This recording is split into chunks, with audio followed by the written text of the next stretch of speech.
What's up, Unlocking Your Inner Strength listeners? How would you like to know how to use a timer app correctly and how long it should be set for to keep your creative powers at peak force? Well, I have good news for you. I've put together a special report showing you how to do this. Normally it's $45, but since you're a loyal listener of the show, you can get it for only $10 at unlockingyourinnerstrength.com/time. You're listening to The Inner Strength Show. If you want to step into your greatness, you've come to the right place. Here is your host, the human strength expert, Kyle Newell.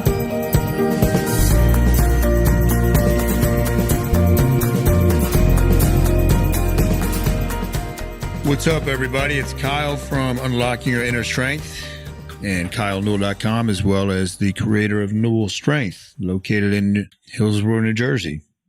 Today's episode number 63, we're going to be talking about leadership. Now, leadership is kind of something that a lot of people are curious about, but they don't know where to begin. I don't believe that great leaders are necessarily born. I think they're made. And I think it's something that you can internalize. I've met a lot of great leaders in my life, but I also love to read about leaders throughout history and see how I can apply that. So it's all about application. So what I have here is I have two books from the Go Giver series next to me, and I've highlighted stuff in both of them. I figured that today I will go through all under 15 minutes so you can really, boom, put this to use right away and finish this before you get to work or wherever it is that you're going, and put this stuff to use and apply it. So let's get started.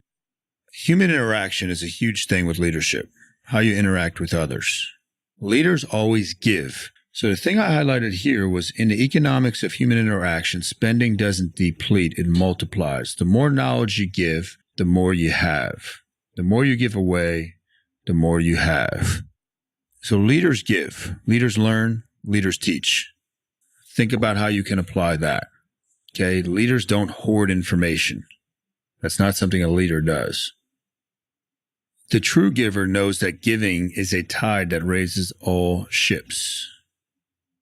So leaders are givers. So the Go Giver series of books is all about what can you give. You know, I've talked about this before, but most people do not realize that the same door that you give through is the same door you receive from. However, if you give through it if you're trying to manipulate it because you think you're going to get more just because you're falsely giving, meaning you're not really giving because that's coming from the spirit or a good place, it doesn't work. So you got to remember that. You got to remember that when you give, and it's coming from a good spot, more is going to flow into your life. But that's not the reason you should do it. But leaders are givers. Leaders have a certain mindset. They know they're not always going to feel like doing the thing. Once the freight train starts running, things happen. And that's all. Leaders know that their mindset, okay, is what's going to drive their actions. It's what's going to inspire other people. Okay, it's what's going to get the freight train going. Leaders, this goes back to what I talked about with giving. So I highlighted this in the book. If your goal is to make the sale, then you are dependent on the buying decisions of others. But if your goal is to create value for others, you're dependent on nobody but yourself. Leaders create value. People want to follow leaders because they're gaining value from that somehow or another. An example of this, guys, is one of the guys that coaches me, business coach, but he's become a great friend as well, is Vince Gabriel. Vince is just a machine with learning. I mean, different groups that he's in and whatnot, but he's never hesitated to share that stuff with me about stuff he's learning in various high-level programs. He's not withholding and saying, oh, if I keep this, then he's always going to need me. He says, no, here's the resource, here's what you do. And guess what? I want to follow him more then. I don't want to follow him less. So he's one of the truly great leaders in small business, but let alone life that I've ever met. So talking about money. Money is something that everybody's interested in. I don't want to hear you say you're not interested in money. Okay? Money is not evil. But with that in mind, money is not a measure of goodness or worthiness. It's a measure of impact. You want more income? Have more impact. Leaders have impact. Leaders impact the world to change, to become a better place. You have to remember that.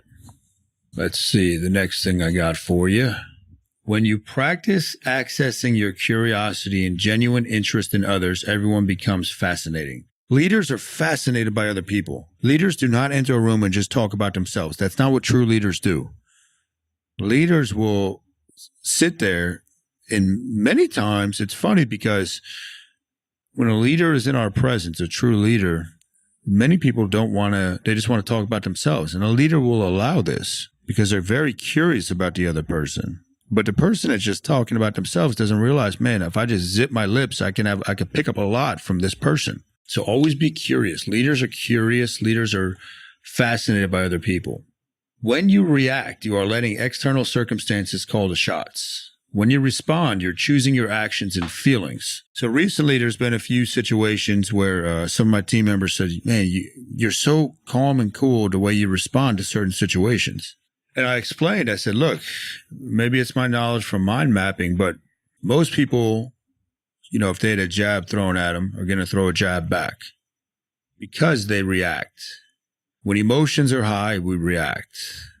When we have clarity of thought, we respond. Animals react, humans respond. Leaders respond. They don't react. And therefore, they're always in control.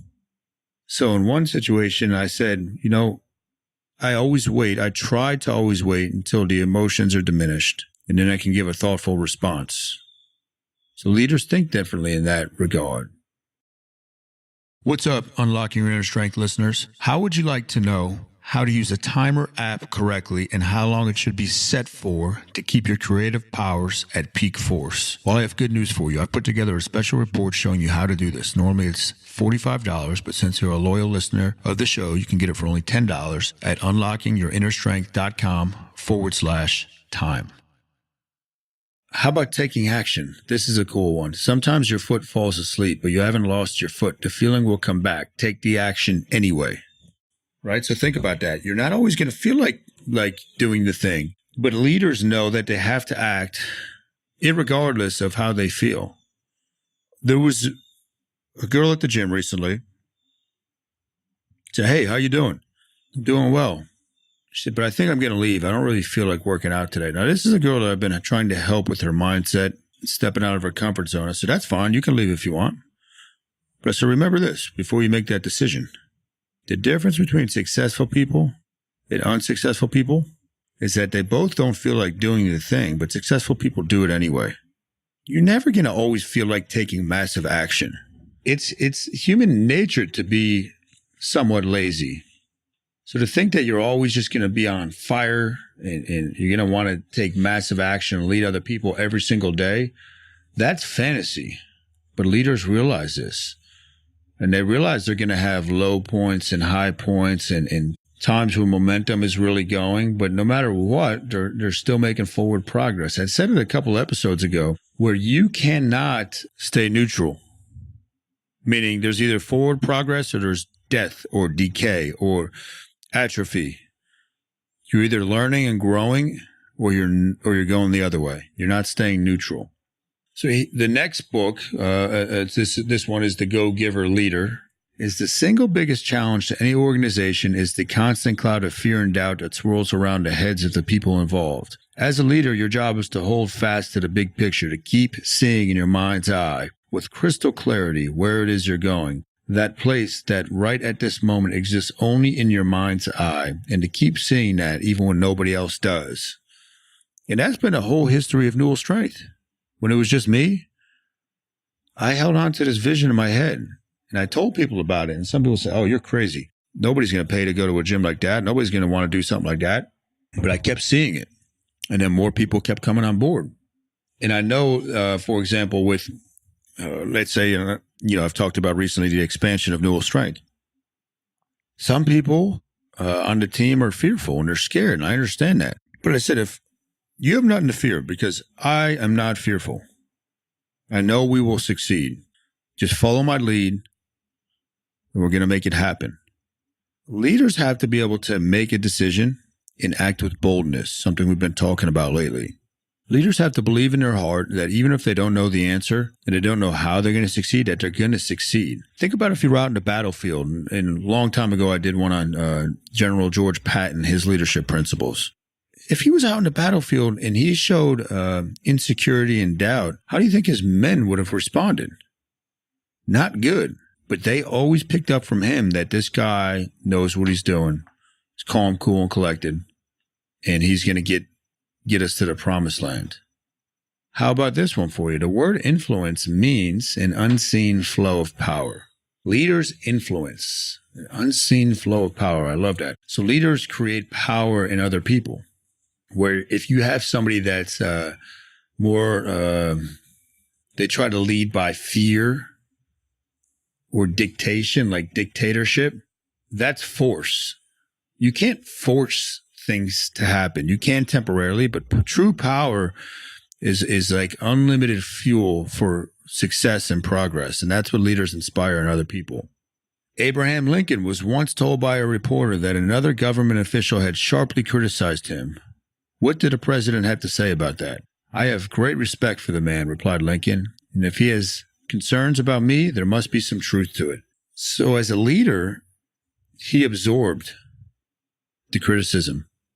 And by doing so, he took power away from it. Or he took force away from it, I should say. Think of power versus force. Took it away from it. And you got to remember, as a leader, you always want to be in control. You always want to be responsive, not reactive.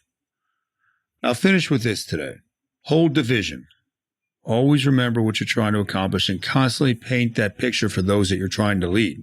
Even if it's just a blog that you have, constantly paint your vision. And people will start to jump on board. The right people will. And then build your people. Too many leaders, I shouldn't say leaders, too many people in positions of leadership that don't know how to lead. They want to be in the limelight. They want to be the man or the woman. They can't concede or they can't give up this feeling of wanting to be needed. A true leader will build their people up where they can fade into the background. They're still the leader, but they don't have to feed their ego. Leaders don't need to feed their ego. Leaders say, we're getting from point A to point B. I'll help you get there. Leaders should be the first people to take the blame when things go wrong. And when things go right, they should fade into the background. They should not be me. I did this, I did that. I like attention when something goes wrong because I can step in front of that bullet. I am very uncomfortable with attention when things are going well and things are succeeding with the team because it's not me. Leaders just inspire action, but other people actually have to do the work and take the action.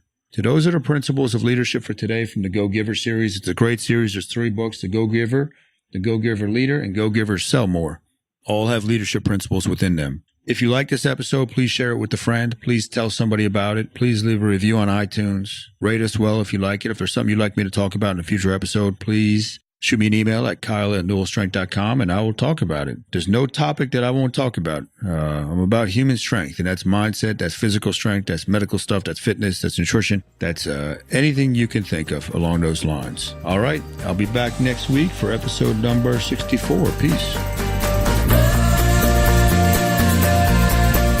You've been listening to The Inner Strength Show. If you enjoyed the show, remember to subscribe, rate, and review us in iTunes.